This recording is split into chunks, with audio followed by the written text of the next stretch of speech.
What's up, everybody, and welcome back to Tide Talk, the fan-created podcast talking all things Rhode Island FC. We're back to chat about Rhode Island FC's 3-2 win in their Eastern Conference quarterfinal matchup against Indy 11. Each episode of Tide Talk is available on YouTube, and if you're watching now, please take a second to hit that subscribe button and give this episode a thumbs up. You can also find us on your favorite podcast applications like Spotify and Apple Podcasts. If you listen there, we'd really appreciate it if you took a minute to leave us a 5-star rating and a short review, as it helps more people find our podcast. If you're not already using the RIFC Club Collector app, make sure you click the link in this episode description and type in the code Tide Talk, all one word, to get a free pack to add to your collection. My name is Ryan, and I will be your host tonight.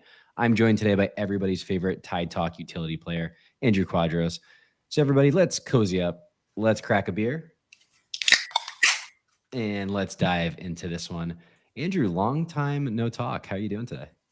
Doing well. Still buzzing after a tremendous victory yesterday. Place was great at Parents Brewing.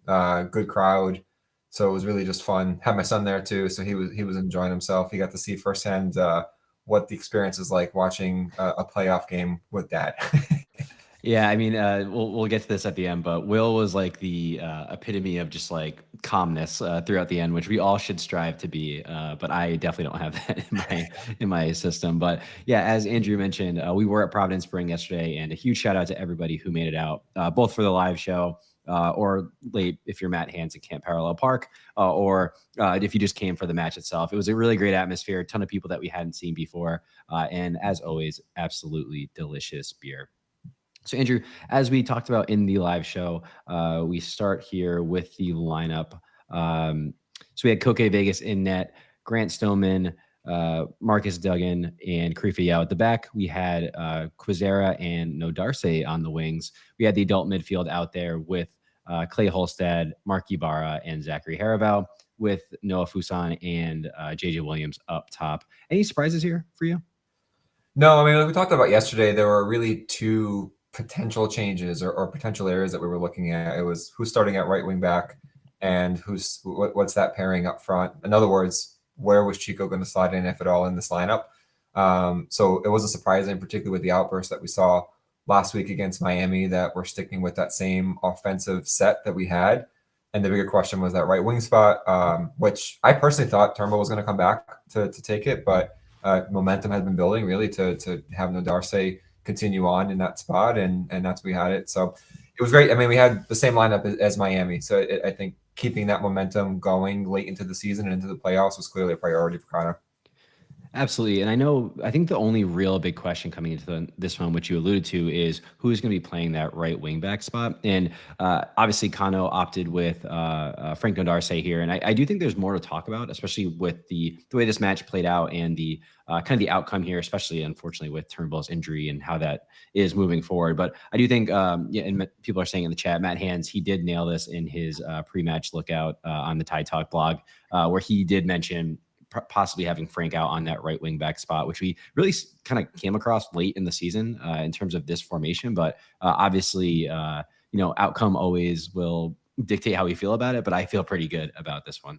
It's worth calling out though. When we got to that Miami game, we were in the parking lot tailgating. We saw that lineup come out, and there wasn't conviction by anybody that it would be Nodarse on the right wing spot. Like it seemed like that might be it. You were drawing up different potentials of what that formation could be. We thought maybe Dugan would play there.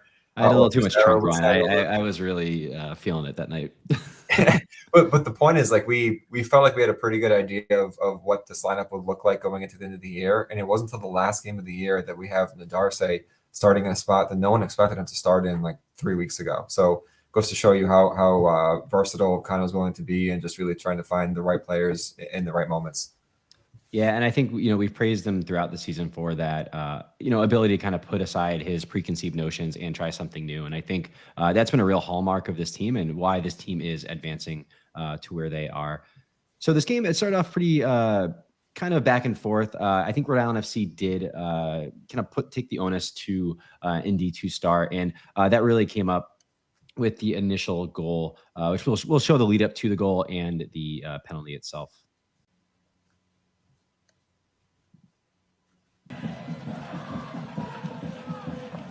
Ibarra. At the edge of the 6, it was Ofemu that got there first, but out of the danger. Asked for a handball. So, Andrew, I don't know how you felt about that handball in real time there. In real time, I honestly couldn't really tell, and they didn't really show many replays either. They kind of just got right into it, so it wasn't too easy to tell. But looking at it now, I think in a VAR world that would have been called a penalty. In a non-VAR world, that's a penalty as well. His arm is fully extended. It's basically like level with the shoulder, if not higher. I understand it was really quick, point blank, but that's in a completely unnatural position. Like, you can't defend your arm being there when the ball hits you. So I think that's the right call. And one of our top resident journalists, Matt Hands, was deep into Indy 11 Twitter last night, and it seems like they have taken issue with that penalty. But I don't know how you can be upset with that penalty. I think that's absolutely the right call.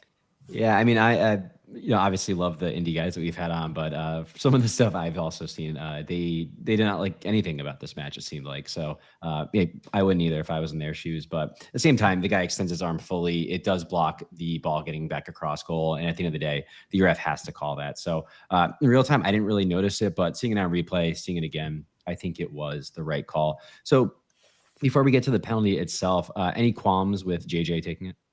No, I mean, we talked about it last week. It had to have been him. I would have been really upset if it wasn't JJ taking it, because he's the only one that's proven himself to be able to hit it, and he's playing with confidence right now. And you can see the way that he took it too. He just banged it in. It had to be JJ. There's no other person that could take him as long as JJ's on the field.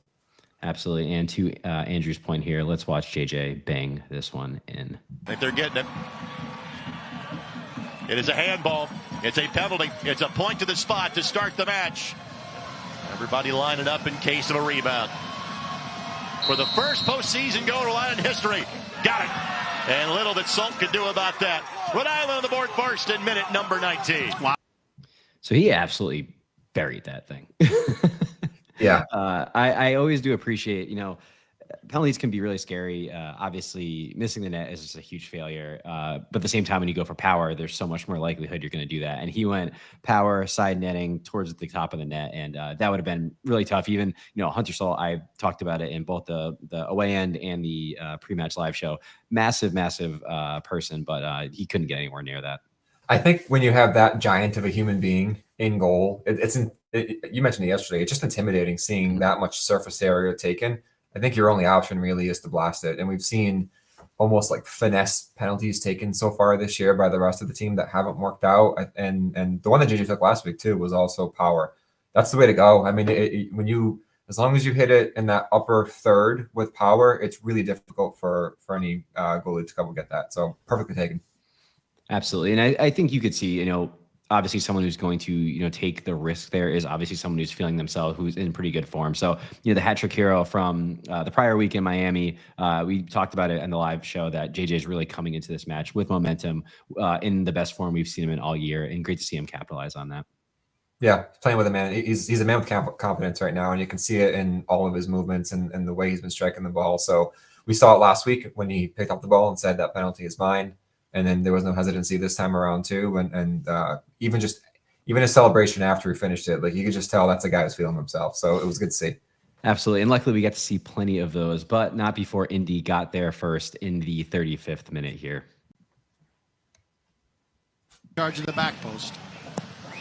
Bending ball, Vegas a punch, Holstead a clear, Quinn a one time. What a strike. It hit somebody. So this was tough. What'd you think of this one? So I put no blame on Koke there. I think that ball was deflected way too late. It was basically at the penalty spot when that deflection was taken, and he was already kind of moving the other direction. The only real qualm I have with that was Holstead's clearance, or he wasn't going to be able to get enough power on it to be able to clear the guy at the top of the box. And the worst spot you could probably clear it to is at the top of the box when all those bodies are in front of the net. I would have rather have seen that head it backwards and over the line for a corner kick, or even he had a little bit of time. It would have been dangerous, but even if he kind of just like turned away from goal with the ball and booted it up, but that header was always going to be weak because of the way that ball was floating in there. So he's the only one that I take issue with on that play. I couldn't agree more there. it's just the truly worst place. You're always told head it out to the side or clear it out to the sides, never down the middle. Obviously Aiden Quinn and the Indy guys before on the preview, they were talking him up a ton, and obviously puts a great strike, puts it into the mixer, gets a lucky bounce, I think off either Stillman or Ibarra. I still couldn't tell. And Koke is wrong footed, but deflections that'll happen there. So like you said, I can't put any blame on Koke there. So with Indy tying this up, obviously 35th minute, 10 minutes or so to go in the half. Feeling a little nervous there. Obviously, it was huge that we got on the board first, but I was really, really hoping to go into halftime with a lead there. And luckily, JJ Williams was on the same page as me. Cano Smith acting as the 12th player as well. He should. Gets the restart going quickly. This portion of this match brought to us by Johnson. Controls the power behind your mission. What a ball. Here's Fuson. Fuson cuts it back. Left foot. Williams scuffed it. Not the second time. Williams has a brace. Rhode Island is right back in front. Here's the thing. Whether it was... So just unbelievable stuff from JJ there at the end. Really just forcing that ball into the net. He would not be denied. And I know Evan is in the chat, and he kept saying, JJ's playing like a power forward today. And I like that analogy of he just was playing bully ball with Indy, and it absolutely paid off. It was. This is a version of JJ I don't think we've seen all year long. Even in that Miami game, he wasn't playing like this. He was a man possessed. He was playing with confidence. He was playing with power. And part of it, I think, is the way that trio of players on that left-hand side combined so well. It really freed him up in the middle to just overrun guys. But I've never seen him take that kind of initiative in and around the box like he did last night. He was calling for balls on the header, powering it home. We'll get to that in the third goal. But the hunger that he was showing in the box and his desire to just be the one to finish it, I think is different than the Jada that we've seen before, which has been much more of a complementary player in that area. And it could be a function of how the game was being played around him. But it was just good to see, because we knew he had it in him. We just didn't know if he's been able to unleash it in the way the team has played this year. But he's unleashed it in the last couple of games, and it's been fun to watch. Absolutely. And we've had some people call out Kano in the chat, and we have to bring this up if I can make it work here. Here we go. Let's see if this works out okay. Yeah, so you'll see here, this is what led up to the play.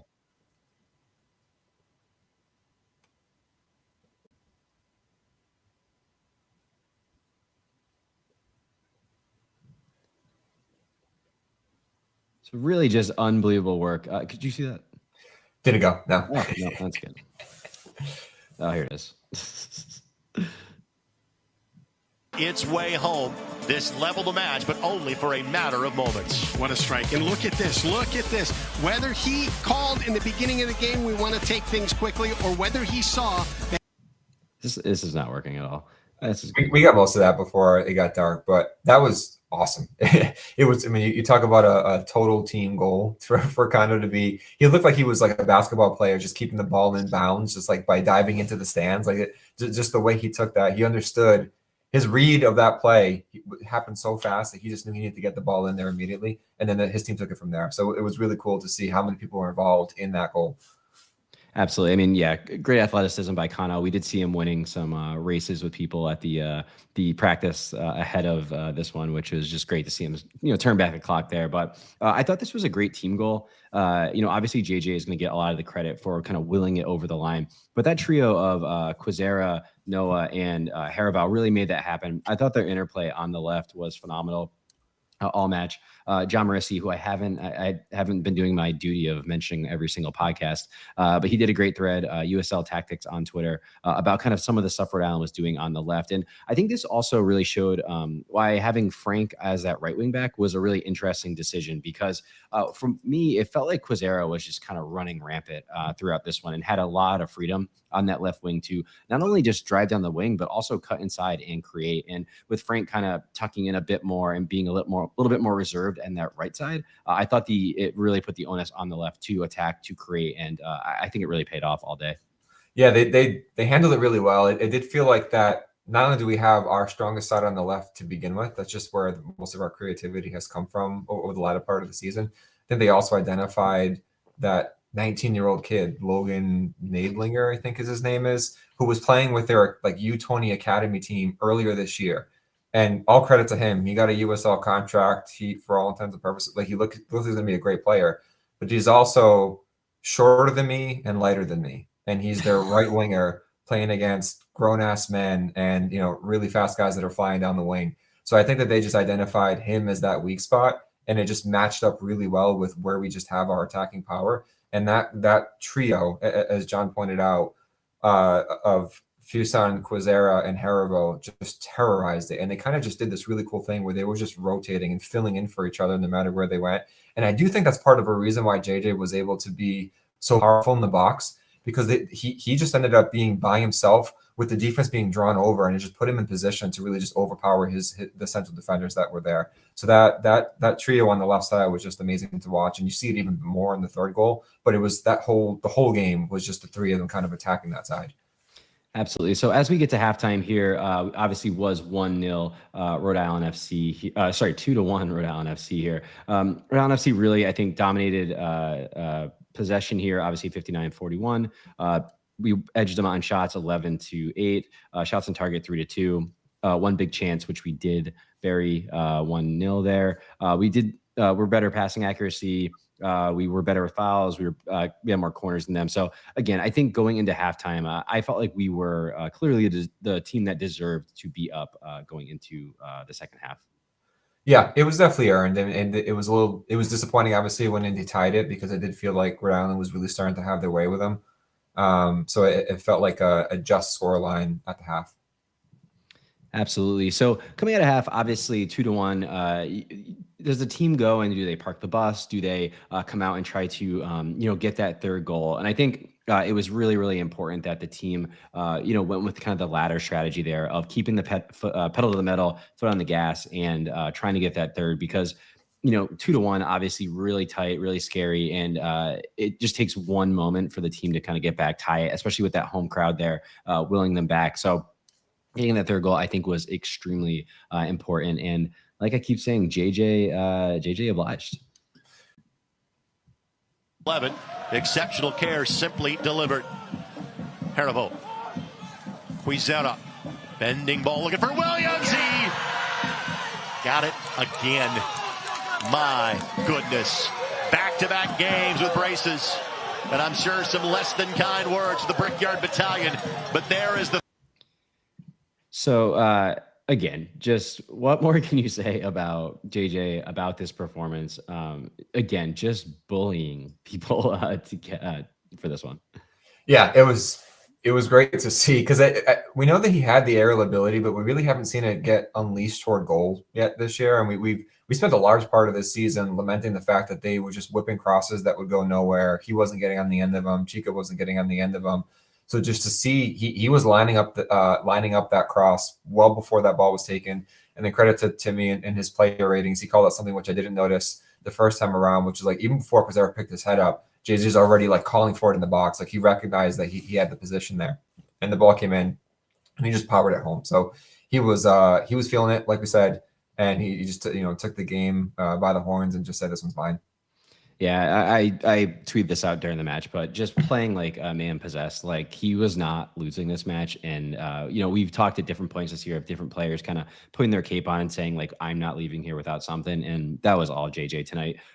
One thing that you did mention before this was kind of how that trio of Haribo, Fuson, and Quizera was really working well. Unfortunately, we didn't get to see it in that video, but there's a ton of phenomenal interplay that gets Quizera, really wide open down the wing to deliver across there. So, unfortunately, we don't have it on video. But again, another example about the minute we were able to kind of clear their midfield and get numbers ahead, we were truly phenomenal about outnumbering them, creating superiorities, and then, again, a clinical cross and a clinical finish from JJ. That whole buildup was great. It reminds me that there was a play a couple of weeks ago. I think it was in the Chelsea match where Cole Palmer had like his back to the net. What are we doing here?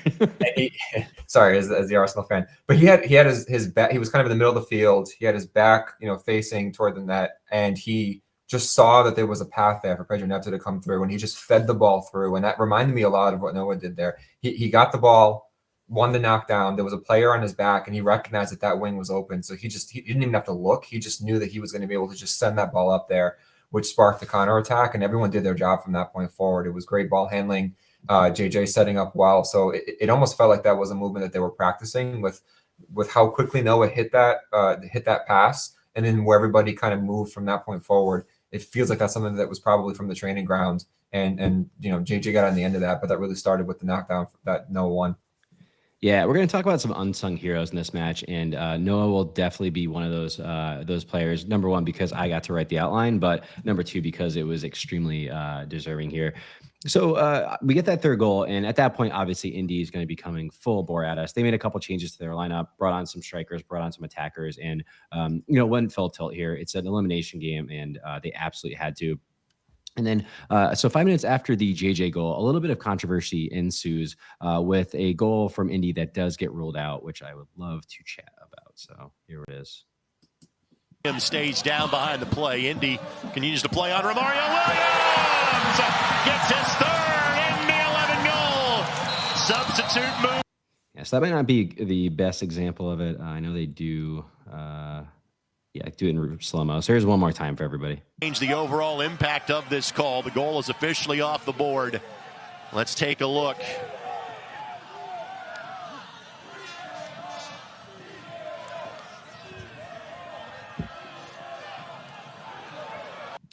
Yeah, so Andrew, any controversy on your end there?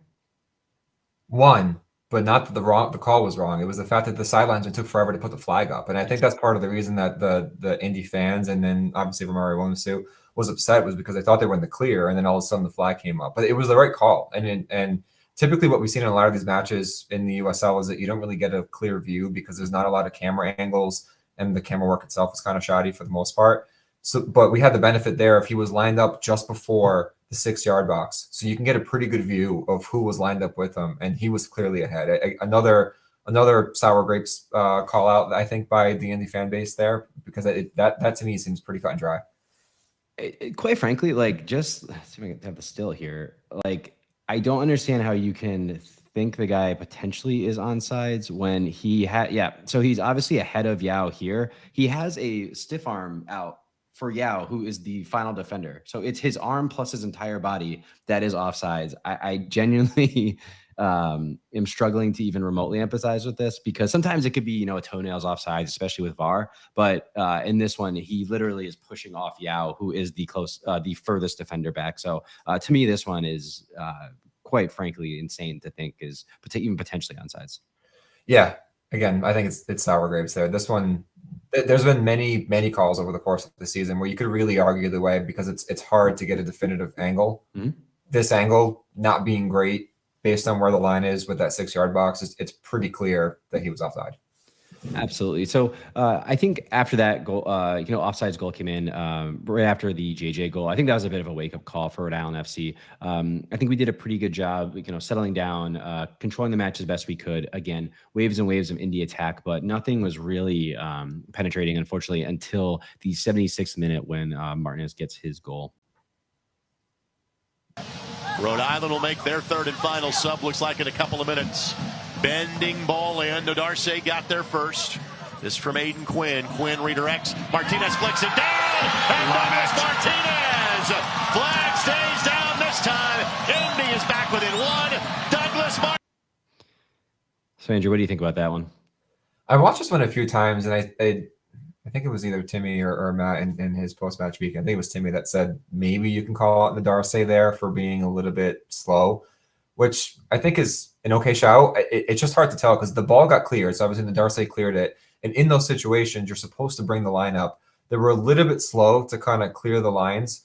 And then the ball immediately got sent back in. So I think Nodarce probably could have done a better job of recognizing that ball had the potential to come right back in. And he just separated a little bit too far, and that back line wasn't together in terms of moving up. Like they weren't trying to push the play up.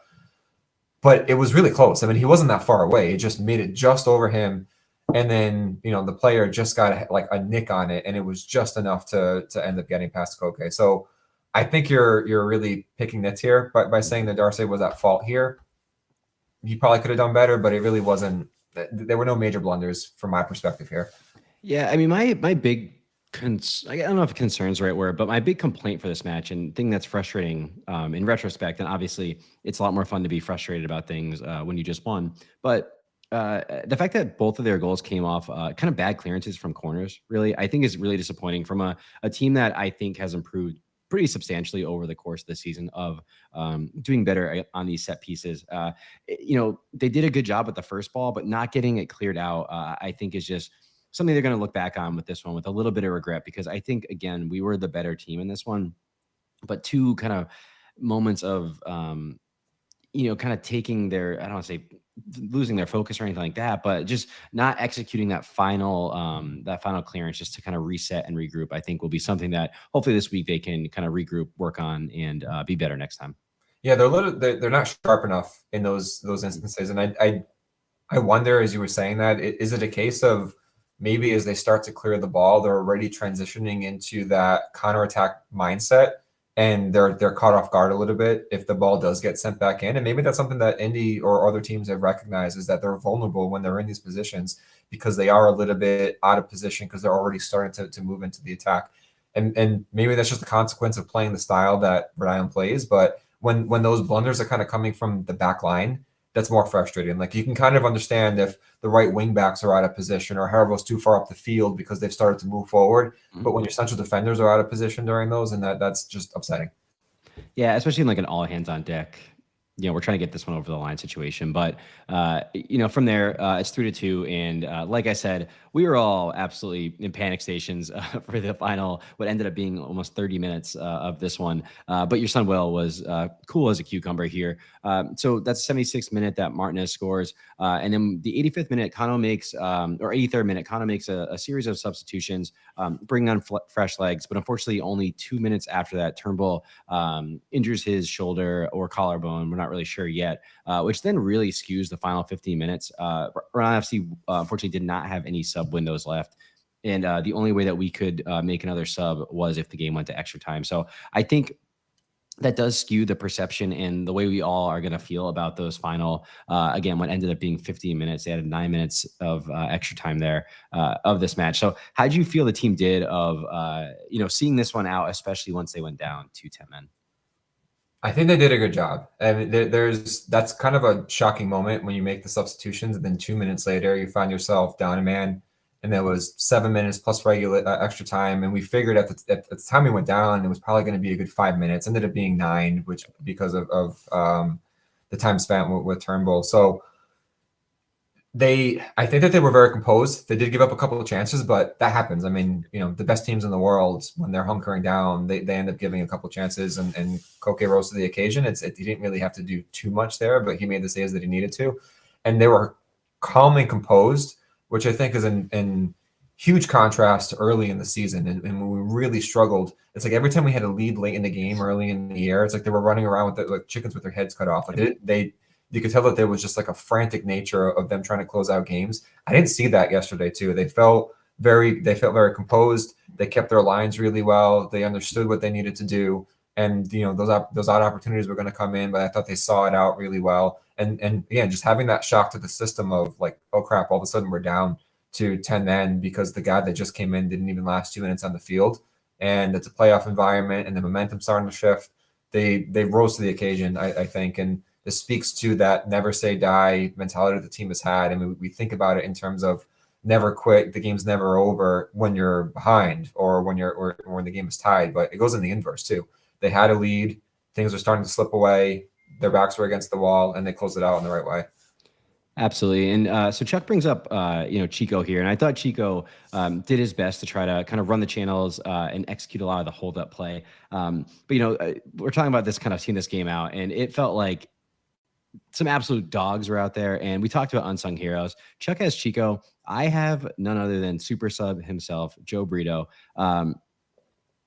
What the energy that he brought, the absolute tenacity he brought out there. And we're going to play a quick clip of just like a pure like microcosm of this. I thought he was absolutely phenomenal. I have to give him all the props in the world. Again, he's a player that went from starting to coming off the bench, and I think he's transitioned very well to that. He's taken this as an opportunity, and I think he's really become a key cog off the bench that when I see his number go up, I'm excited because I know he's going to bring effort, intensity. He's also has a knack for kind of some late scrappy goals that he's gotten. So again, a player that I think in retrospect, when we look back on this season, is going to get a lot of credit from a lot of people because of what he brought. So just like I said, a clip here to show exactly what Joe was bringing off the bench here.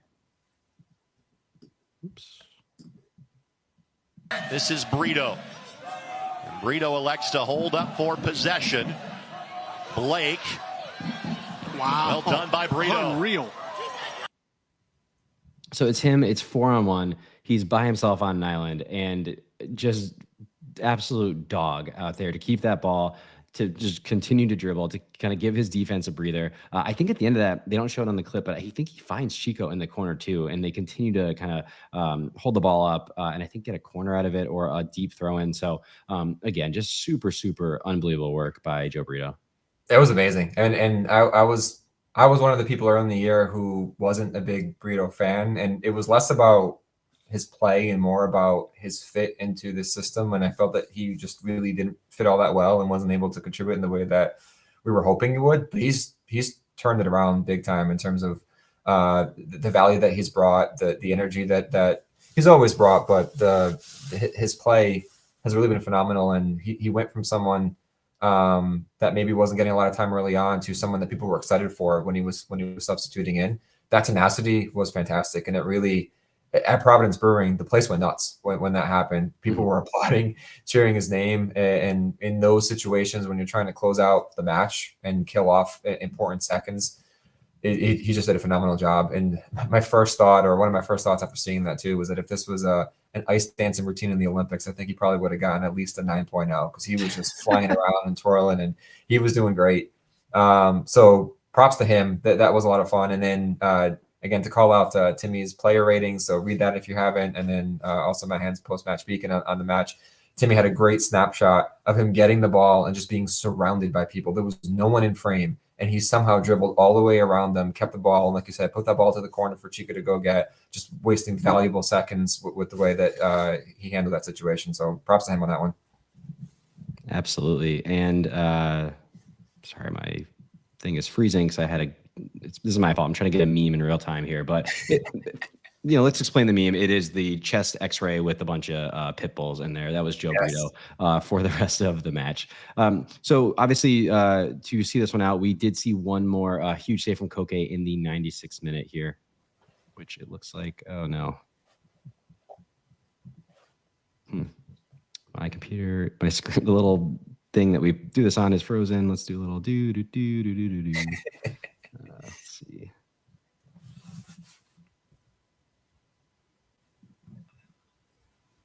Sorry, everybody. No, so while you're teeing that up, I'll just say I thought Koke had a really good match, and considering there were 2 goals given up, I don't know if it was Evan or someone in the chat was putting that second goal on him. Yeah. I think that he was just solid throughout the whole match. It was a really professional performance by him. He kept the team calm and composed. There it is. There's the There you meme. guys go. I went through all that this meme that you've seen 3,000 times. There's Brito, yeah. So yeah, he kept the team calm and composed. He was a great leader on the day. There was really nothing. I mean, you had the deflected goal that he really couldn't do anything with, and you kind of had that that weird second goal, which I don't put anything on him there. But everything else he took care of. Everything was clean. His distribution was clean. Calm presence, and you can having a veteran and captain that knows what he's doing back there was helpful yesterday in their first playoff match. Andrew, that was excellent filibustering. You are a pro's pro, and here is that Koke save. 3 minutes left to defend. Down a man for Rhode Island. Great ball from Musa. Williams! Wow, what a strike! Yeah, so absolutely excellent work here from Koke to see this out. The nice thing is that once he has that, he can continue to kind of eat that clock, kind of bring it all together. But to this one, we have obviously Rhode Island FC 3, Indy 11 2. As we look at the stats here, they obviously are skewed much more in Indy's favor. They were chasing the match. It was always going to be them. But at the same time, Rhode Island FC didn't get really outplayed in this half at all. They had more shots on target. than Indy. They had the same amount of big chances. Unfortunately, they did miss theirs. I think we did a good job managing the game. We had 13 fouls there, which we were able to break up play. So all in all, I thought, again, someone mentioned it in the comments, but this was a very adult way to see this one out. Just a great way to end this match. Yeah, absolutely. After you talked to the guys from Indy last week, there was a point raised, I think, by them about maybe the inexperience and this being Rhode Island's first playoff match. And you brought up a point. I can't remember if it was on the podcast or just separately. These aren't, the players on our RIFC.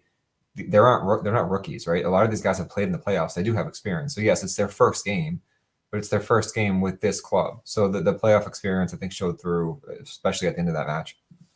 Yeah, I mean, they even mentioned, I know there's apparently some bad blood. I don't know the extent of it, but apparently they have played Koke in like a big match, and it went Koke's way. Obviously, JJ Williams has played in the playoffs with his various stops throughout the USL.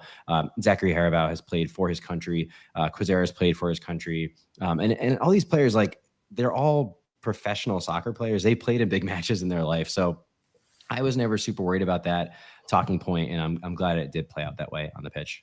Right, for sure.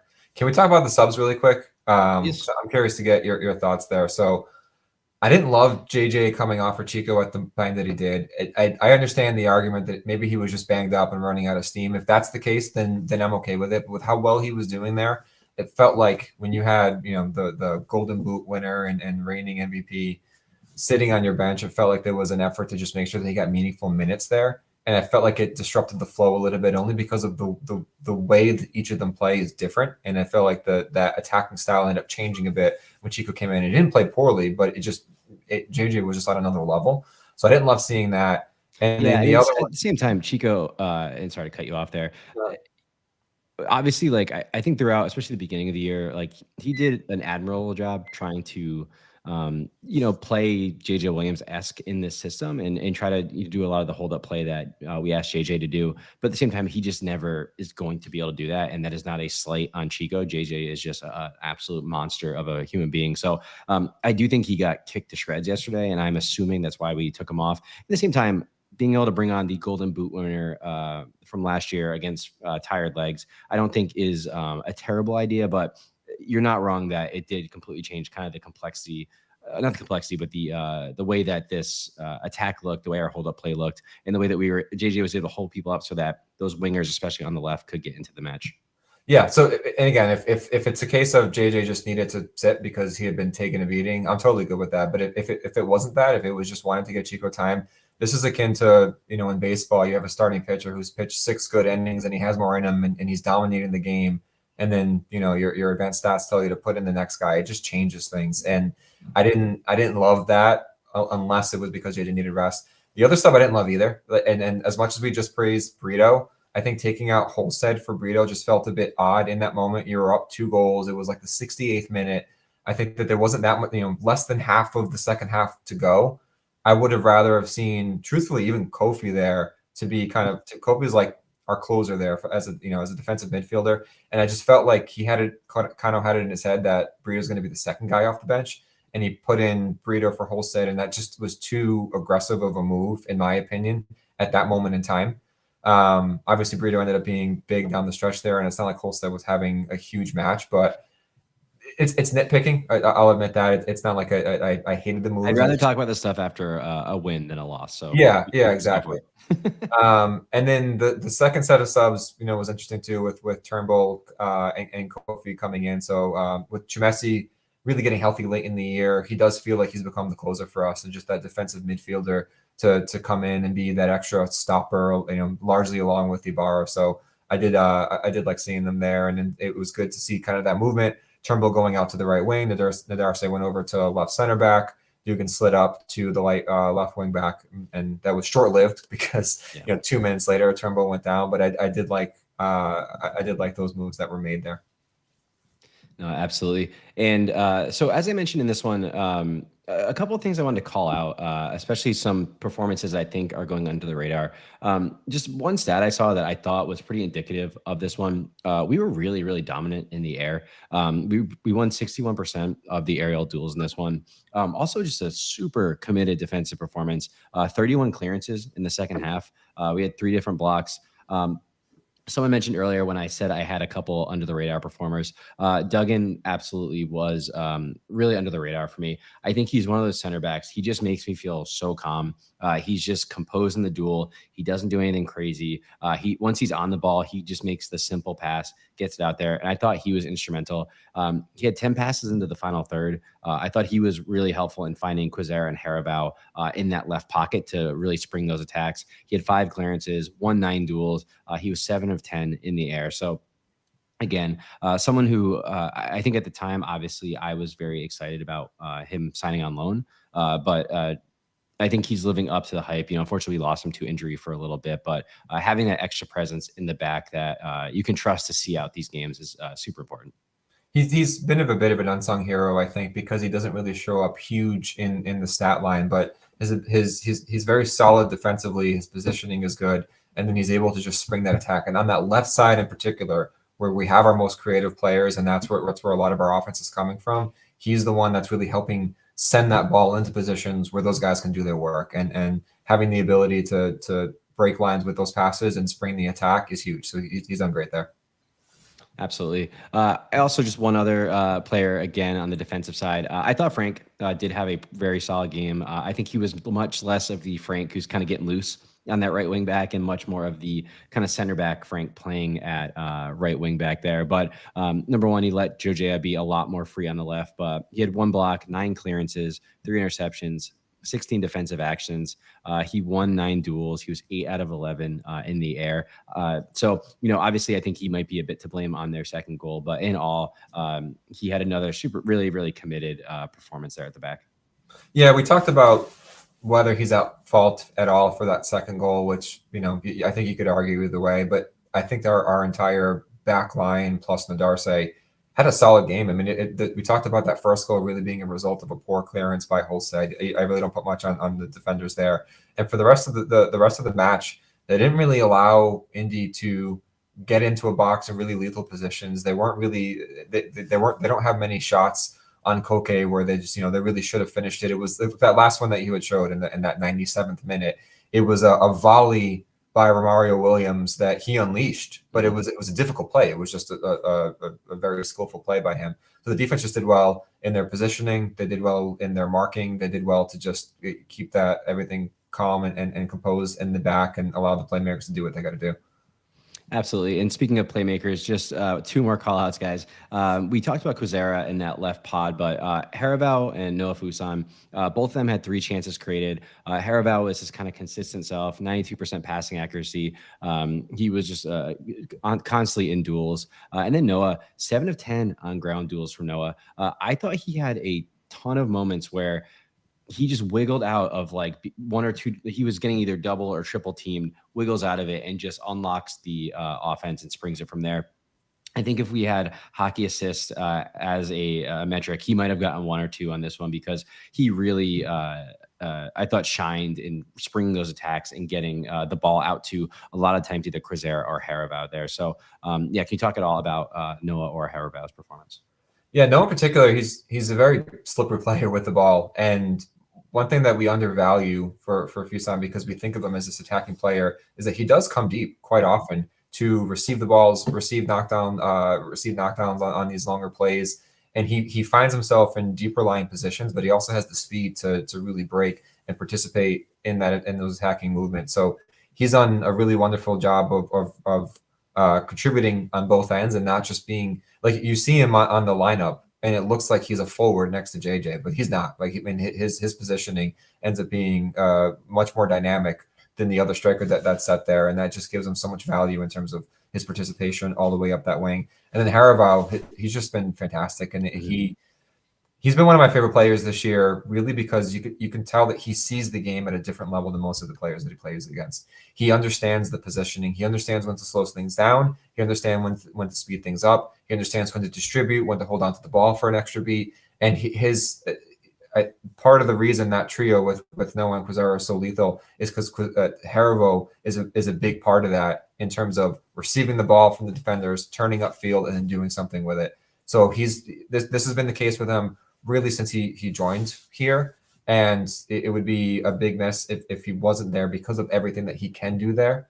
in those spots, and he's your classic central midfielder that can do a bit of everything. So tremendous game by him, and he's someone else that doesn't always show up in that score sheet too, because he's kind of like that hockey assist guy, or he's the one that's leading a lot of those transitions. So good on him. And if we're talking hockey assists, I think we should still give one to Kano. I know it was like I agree. I think he deserves one for his out of bounds throw in there.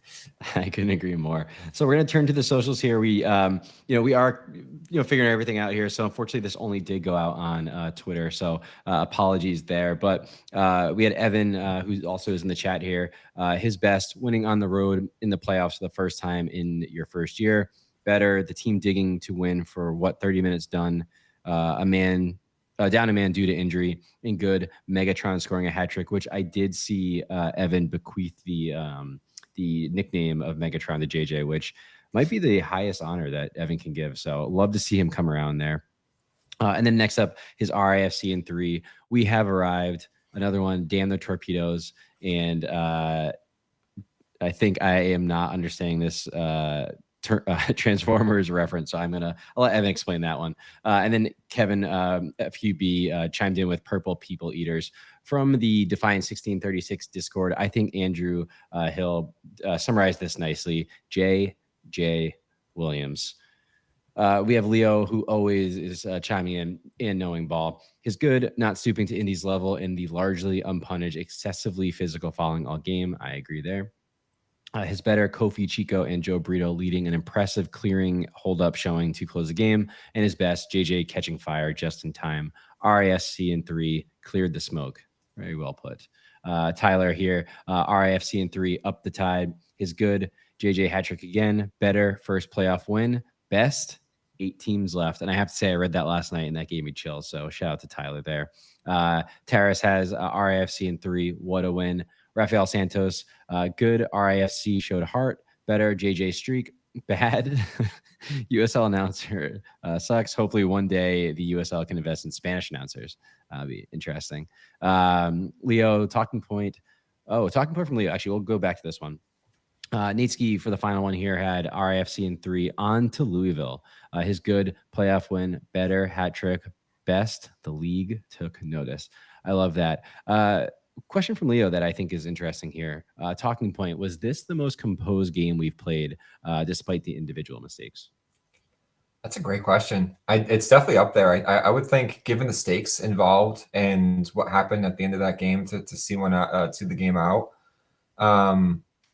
Yeah, I would say that this is probably it. There was that game earlier in the year where was it Stoneman that got the red card, and was it Sacramento? Was it that the match? I can't remember now. But that one, they were down a man. They played really well to hold on to it, and it was early in the year when you hadn't really seen that yet. So I think that was a composed finish. But this one, given the stakes, given the momentum, given the fact that we're on the road, and then having that injury that just be such a shock in that moment, I would say that this is probably the most clutch and calm that they've been in closing out a game. Yeah, I think it's an interesting one. There was a level of like professionalism in this one, both from seeing it out, but also just the way we approached absolutely every bit of this. To Leo's point about composure, I also think there was a lot of composure in the way that we executed in the moments we need to execute in, as well as the way we executed the game plan. There's kind of very clear, as you mentioned, places that we wanted to attack, and I think we took advantage of it. I thought the way that we created numerical superiorities, both on that left wing, but also, playing off of JJ's hold-up play was fantastic. It just seemed like a team that was very in sync. So I guess the word composure is always tough to use, but at the end of the day, like, Indy was down for most of this match, and I don't think there was never a barrage that we looked like we couldn't